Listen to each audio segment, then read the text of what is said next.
ایک عورت جو ہے وہ رات ہے، وہ سکون اور اطمینان کا باعث ہے. اگر ایک عورت اپنی زبان پہ کنٹرول رکھتی ہے، اپنے آپ کو صاف ستھرا رکھتی ہے، پرکشش رہتی ہے اپنے شوہر کے لیے، تو وہ باعث سکون ہے.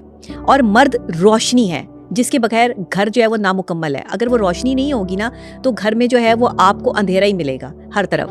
تو مرد کو روشنی بننا ہے، مرد کو کمائی کا ذریعہ بننا ہے، مرد کو ایک اچھا انسان با اخلاق کردار کا مرد بننا ہے، تو وہ اچھا شوہر جو ہے وہ ثابت ہو سکے گا. اور سب سے بڑی بات میں یہ کہتی ہوں مردوں کے لیے کہ جس کے دل میں خدا کا خوف ہے نا، جس مرد کے دل میں، وہ بہترین شوہر ہے.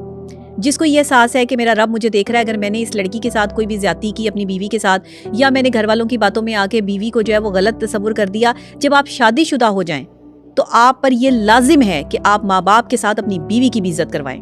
اور ایک مرد پہ ڈیپینڈ کرتا ہے کہ وہ اپنی بیوی کی گھر میں عزت کس طرح کرواتا ہے. وہ سسرال والوں میں، اپنے رشتہ داروں میں جو عزت ہے نا وہ مرد نے کروانی ہے. اگر تو جو عزت آپ نے اسے نکاح تک دی ہے نا، اس سے کہیں ڈبل عزت آپ کو اسے نکاح کے بعد دینی پڑے گی. آپ ایک دوسرے کا لباس تو بن ہی جائیں گے، آپ ایک دوسرے کی حیا تو ہو ہی جائیں گے، لیکن آپ ایک دوسرے کی رسپانسبلٹی بھی بن جائیں گے. جو شخص رسپانسبلٹی اٹھانے کی طاقت نہیں رکھتا، اس کی محبت شادی کے بعد ختم ہو جاتی ہے. جو شخص اپنی بیوی میں مختلف عورتوں کے چہرے دیکھتا ہے، اس کی محبت شادی کے بعد ختم ہو جاتی ہے. جس شوہر کو بے راروی اور بے حیائی کی عادت ہوتی ہے، وہ اپنی بیوی کے ساتھ شادی کے بعد ناانصافی لازمی کرتا ہے.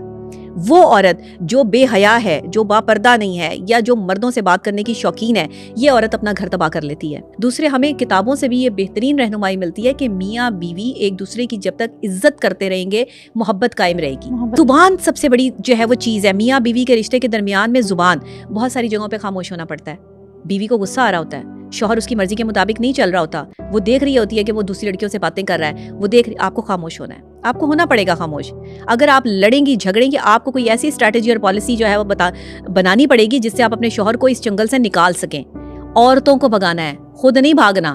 آپ عورتوں کے حوالے کر کے اپنے شوہر کو جو ہے وہ خود بھاگ جاتی ہیں، خود طلاقیں لینا شروع کر دیتی ہیں. میں جی اور آدمی کے ساتھ نہیں رہ سکتی، اس آدمی یہ کریکٹر لیس ہے. کیوں نہیں رہ سکتی آپ؟ اچھے لوگوں کے ساتھ تو سبھی گزارا کر لیتے ہیں. بات تو وہ ہے جب آپ برے کے ساتھ گزارا کر کے دکھائیں. بڑا مشکل کام ہے.